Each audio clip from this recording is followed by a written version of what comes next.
Dave, I understand that you've been endorsed by the National Federation of Independent Businesses, which is the voice of small business. Now, this is a very interesting thing. Small businesses are crucial to the health of the Rogue Valley, the economy, in fact, to the nationwide. Why is this important? Why is it good to have this endorsement? Well, I will, small business is on the lips of every politician right now. Yes, if you listen to politicians, every one of them are talking about small business and what we need to do to help them and everything. And it's very clear that small business is the barometer of our economy. Yes. As you look at how small businesses function and work and how successful they are, you can tell that says something. It says a lot about your economy. And generally speaking, when small businesses are hurting, we're all hurting. Well, they provide a lot of jobs. They provide the majority of jobs, and that's extremely important. The Oregon chapter of NFIB has 7,000 members throughout this state, and they represent these all of the business and the small businesses.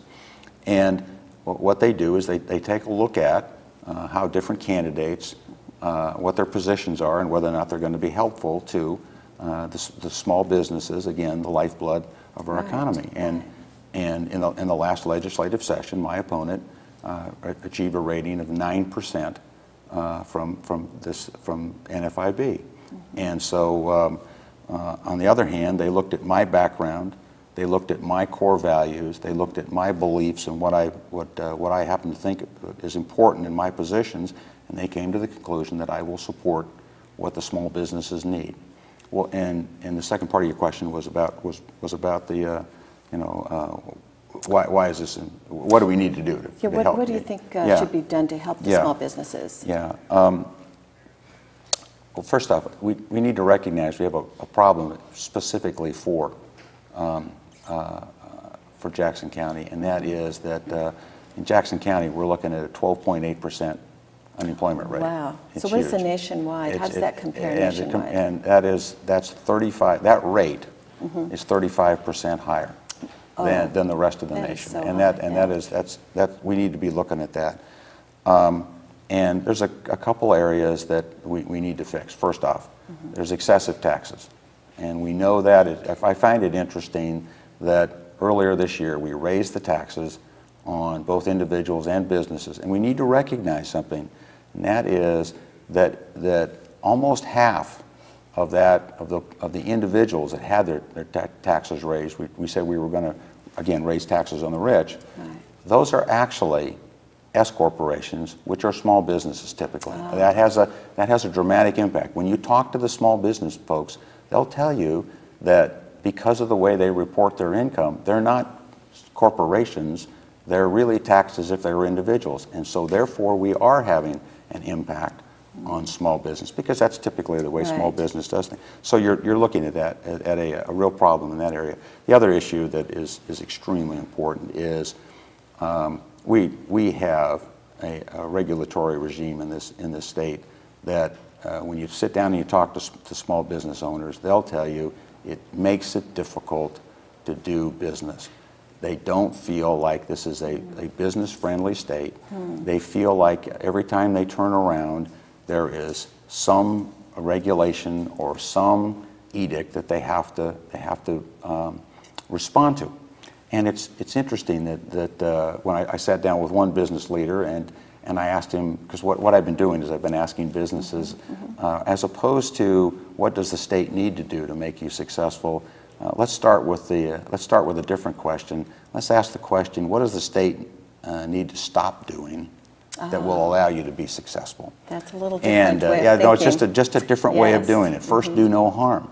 Right. And the state does a lot of harm through these regulations. And in many cases, the regulations may be written for perfectly good reasons. We think this is going to help, and there's a rationale for it, and there's a reason for it. We need to understand the implications of it and what it's doing to our small businesses, therefore to our economy, and therefore to this terrible unemployment rate that we have here. And so this one businessman, again said to me, when I asked him that question, he said, I just need the state to get off of my back. Oh, it's a kind of a simple, very simple response. Just let him do his job. Exactly, and I thought about that for a while. I thought I was going to get this 2 or 3 very, very sophisticated, we need to do this and cut this tax and do these kinds of things. And he just said, no, I don't feel that the state is being business friendly, and that sometimes feel like people they're not that concerned whether or not you're going to succeed or not, and that's too bad. We ought to be doing things. So again, what do we need to stop doing? So those are the ways that those are the ways we can help small business, and that's why I think it's important that I receive this endorsement from the 7,000 members throughout the area, because again, that's the lifeblood of the Oregon economy, and again, the Rogue Valley. If you look around the Rogue Valley. Yeah, I mean, there's the numbers of small businesses, how important that is. Are we losing businesses? It's there's been some indication that some businesses are leaving the state. It's not necessarily it takes jobs away, but but what you do hear from people is, first off, we need to recognize that it is clear that there have been some businesses that have thought about moving to Oregon. And they sit down and they find out about these tax increases, and they say, I'm not going to do it. So they go elsewhere. They go elsewhere. And it's very easy to do. And we've got, in spite of the fact we have California, which has in many ways has many and more of the problems that we do. You also have Idaho, and you have Nevada, and these other states, and they're bringing in these businesses, and so it's a competition. It's a competition, absolutely, and so you're seeing that. And the other thing that when you talk to business, they'll say, look, there's so much uncertainty out there about what the regulations mean and where healthcare is going, healthcare reform, and all these other issues that are out there. I'm not going to take the chance on adding more employees. I mean, when you're in business, particularly small business, every small business is living life on the edge, and they have to be very, very prudent and careful. Yeah, absolutely, they have to be prudent and conservative and careful about how they do things. And when there's so much uncertainty out there, they're just not going to take those chances. And without a little risk taking, you don't have an entrepreneurial spirit. Without an entrepreneurial spirit, you don't invest. You don't grow your business. And when you grow your business, you add jobs, particularly good family wage jobs. Okay. Dave, recently the federal government appropriated $26 billion to states to meet their budget shortfalls. Can you comment on that? Well, interestingly, when you look at that, it seems like a pretty good solution. Well, this is good. The federal government is going to appropriate a certain amount of money and give it to the state, and it's going to help us with our fiscal mess. Right. Until you sit down and realize that the bill payers are the same people. I mean, the Oregon taxpayers the Oregon taxpayers are the federal taxpayers. So in a sense, what we're really doing is we're bailing ourselves out. Okay. I mean, it's our money, and we send the money to Washington. It comes all the way back, and then what it strikes me like is, and then to make matters worse, this is all borrowed money.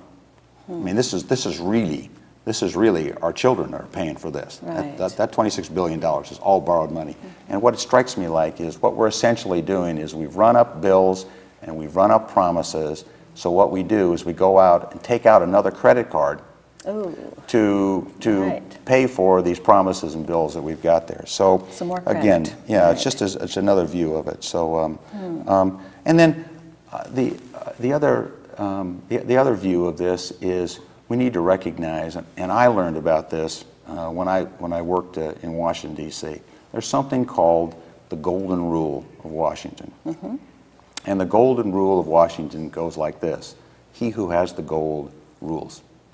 Interestingly, if you look at the current budget and you look at the amount of money that we, the taxpayers, have sent to Salem, either through our taxes or through lottery proceeds, you will find that the federal government is actually providing a larger percentage of our current spending than we, the taxpayers, are sending up there.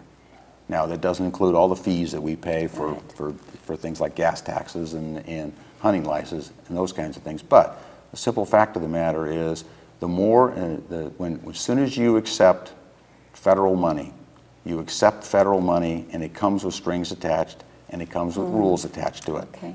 As you would expect. I don't think any of us would want to provide money to Maine or Mississippi and not have some kind of rules attached to it. That makes perfect sense. Sure. However, what that means is that we, the people of Oregon, are getting more and more of our revenue from a source that is going to have strings attached to it, and we're finding ourselves less and less in control of our own destiny, because you know, those strings are going to be, well, what's the federal government's priorities? Well, that's not the same thing necessarily as our priorities, and you know, we're a self-governing sovereign state, and we should be able as a people to sit down and say, this is what's important to us, and this is what we need to do. So anyways, it's just that we keep finding ourselves doing this, and we get ourselves in these fiscal messes and into debt, and we just need to recognize what we're doing when the federal government essentially comes in and bails us out with our money. Right. Now, Dave, we've got maybe a minute or two left. Regarding education, why do you think that education is funded last? This sends a message to me that maybe it's not very important, that education really isn't important. Is it important to our legislators? Well, yeah. You know, I mean, if you look at the current budget, for example, what you will find is that in spite of the fact that the overall budget went up $9 billion, it went up about 15%. What you will find is that K through 12 education was cut 5%.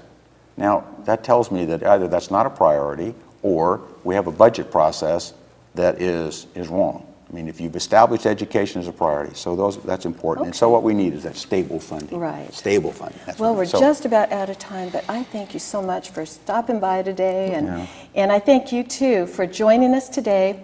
This has been another exciting episode of Talking Points. Thank you so much for joining us. We've been visiting with Dave and Carrie Dotterrer. If you would like more information on Dave, go to his website, www.davedotterer.com. I'm Angie Christensen, your host, urging you to stay informed. Bye for now. Okay. Good. And we just